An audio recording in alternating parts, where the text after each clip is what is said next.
Bonjour les enfants, c'est papa. Qu'est-ce qu'il y a? Qu'est-ce qu'il y a les gars?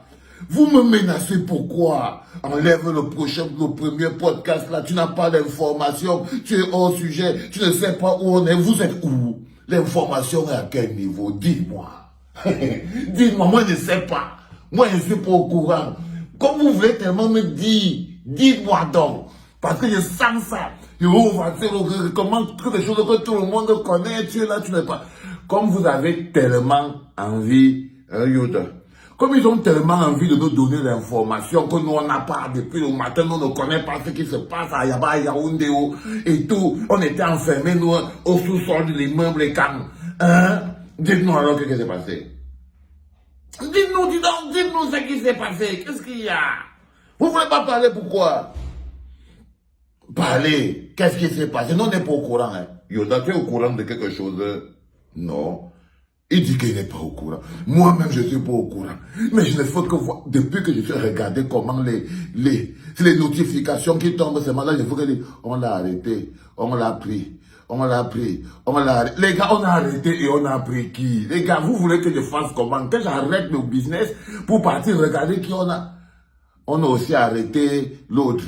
On l'a aussi... Ah, les gars, ça va, c'est bon. Si vous ne voulez pas donner l'information à papa, vous traversez vos routes. Hein. Vous traversez vos routes. On l'a, c'est qui? C'est Ronla Modeste. On l'a arrêté. On l'a.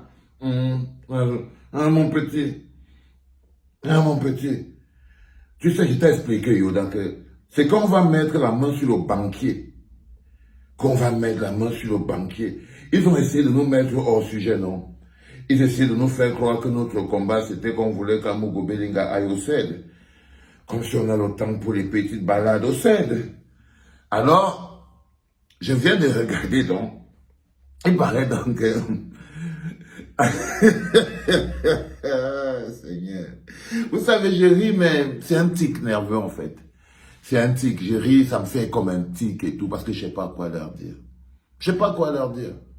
Je peux juste que rigoler comme ça. Je ne sais pas quoi leur dire. Quand je vois un jeune comme Bruno Bidjan, Gambetta, il a le sort que de tous les jeunes rampants que vous êtes au Cameroun. Vous rampez derrière les 1 franc des gens jusqu'à vous porter leurs problèmes avec eux. C'est ça, jeune Ekambeti. Vous voyez ce qui arrive à Bruno Bidjan? Ces jeunes Ekam, rampeurs, qui croient que venir faire l'arrogance sur les poches de leurs parents, parce que comme je vous ai toujours dit, comme les parents aiment les enfants Ekambeti qui ont réussi, c'est comme ça que les enfants Ekambeti qui ont réussi aiment les jeunes Ekambeti qui sont assujettis. C'est-à-dire ils aiment les jeunes Ekambeti chindaïstes. C'est-à-dire que les parents n'aiment que leurs enfants, les parents Ekam, n'aiment que leurs enfants qui ont réussi, et leurs enfants qui ont réussi n'aiment que leurs cousins qui est chinda. Ils n'aiment que leurs cousins. Donc c'est une chaîne. C'est une chaîne. Ok? Mais il faut savoir que chaque chose a une conséquence. Chaque chose a une conséquence. Et c'est quelque chose de fondamental. Si vous croyez que notre but c'était que non, il faut qu'un Amogo, non. Je vous ai dit que ce système a des points d'impact. Ce système a des points d'impact. Quand vous repérez un point d'impact qui est capable de rendre le système vulnérable, vous devez appliquer sur ce point d'impact. J'espère que l'âme de Martinez va retrouver la paix. Parce que je peux sentir aujourd'hui, je peux sentir même les anges du ciel en train de se dire, il faut que ce peuple remporte cette victoire contre l'injustice. Il faut que ce peuple remporte, parce que je vous l'ai dit, et je vous le dis par 10 fois, si nous ne remportons pas en tant que peuple, nous ne remportons pas cette victoire contre l'injustice, nous n'aurons plus jamais une autre occasion de reprendre notre dignité. Ce combat que vous voyez, justice pour Martinez, c'est le combat de toute notre vie en tant que peuple. Ce sera notre première victoire. Depuis qu'on existe, le faible n'a jamais gagné. La veuve et l'orphelin n'ont jamais reçu justice. Et je vous dis qu'un peuple, c'est la somme de ses luttes, ses victoires et ses bagarres. Nous aurons en commun un jour où nous nous étions levés et nous avons demandé justice pour Martinez et que nous pouvons tout obtenir en tant que peuple. Parce que cette victoire a aussi la possibilité de nous démontrer qu'en tant que peuple, nous pouvons obtenir la souveraineté du peuple sur les dirigeants. Qu'ils ne sont pas intouchables. Parce que c'est la leçon que vous devez apprendre. Qu'ils ne sont personne n'est intouchable au Cameroun.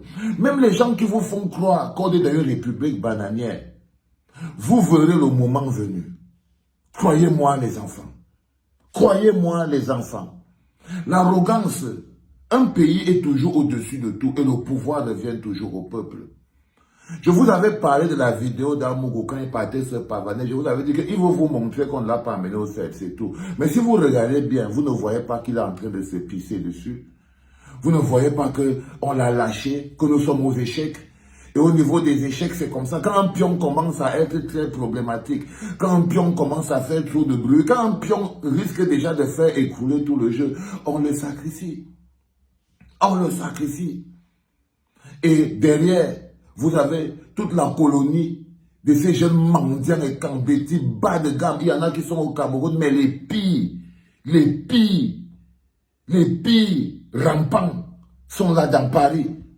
Je les vois souvent ici sur Internet, minables du début à la fin. Du début à la fin, tu vois le bonhomme assis avec sa grosse viande, tu crois que le cerveau est walou. Il n'y a rien dedans. Mais c'est qu'à la place, on a rempli la corruption. Il croit qu'il peut s'en sortir en tant que Tchinda. Des jeunes qui veulent utiliser le tribalisme pour vivre, alors que les autres jeunes travaillent pour vivre. Il n'y a que le jeune Ekambeti qui veut utiliser le tribalisme pour s'en sortir, alors que les autres travaillent pour s'en sortir. Alors que les autres travaillent pour s'en sortir, les autres se battent pour s'en sortir. Il faut le tribalisme pour protéger soit des gens, vous n'avez pas honte, voilà.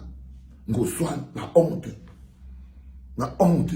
Cette honte-là, vous allez la porter. Je vous ai dit que tant qu'on n'enlève pas le mot Ekam sur l'arbre, sur l'immeuble qui est placé à Yaoundé là, la malédiction va être horrible.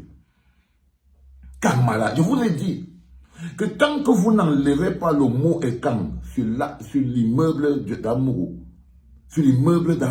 parce que lui, son cas est déjà réglé. Et il était là en train de vampiriser l'énergie du peuple avec le soutien de ses jeunes frères de la diaspora et Kanabeti. À 2 balles. À 2 balles, ils vivent en Europe, ils vivent au milieu des gens évolués, mais ils sont pires que ceux qui sont en Grand Efok. Ils sont pires.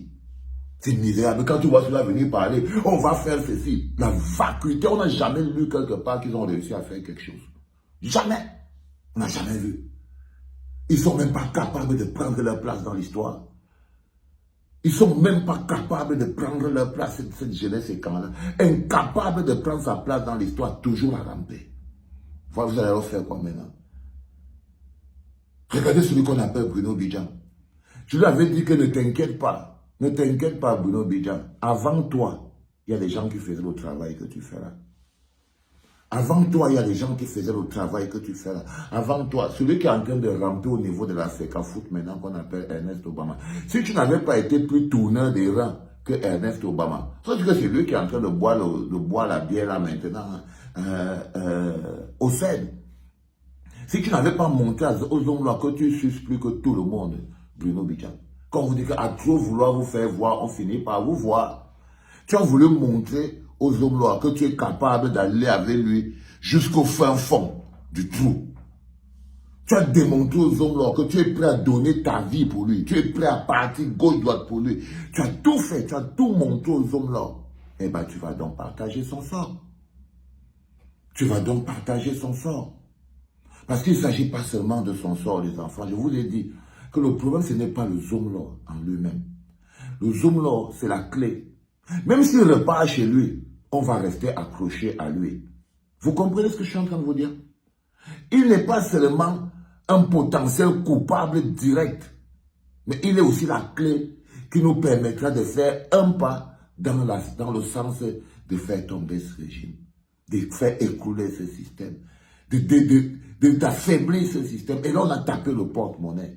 Mais quand c'est le porte-monnaie, tu me donnes mon porte-monnaie à peau. Oui, je te donne ton porte-monnaie à part. Tu me dis c'est mon porte-monnaie et tard. Eh oui, c'est le porte-monnaie. Vous croyez qu'on va dire quoi? Qu'on va sortir dans la rue, on va être content. Oui, il mérite que les Camerounais soient contents parce qu'un bonhomme qui a nettoyé les caisses de l'État avec autant d'arrogance, un bonhomme qui a autant de mépris pour la vie. Bruno Bidjam, tu te rappelles le jour où vous avez déshabillé, il s'appelle comment? Ce bonhomme qui se pavane maintenant à l'Africa Foot, il s'appelle. Parce que lui-même ne sait pas que bientôt, lui-même, on va l'appeler.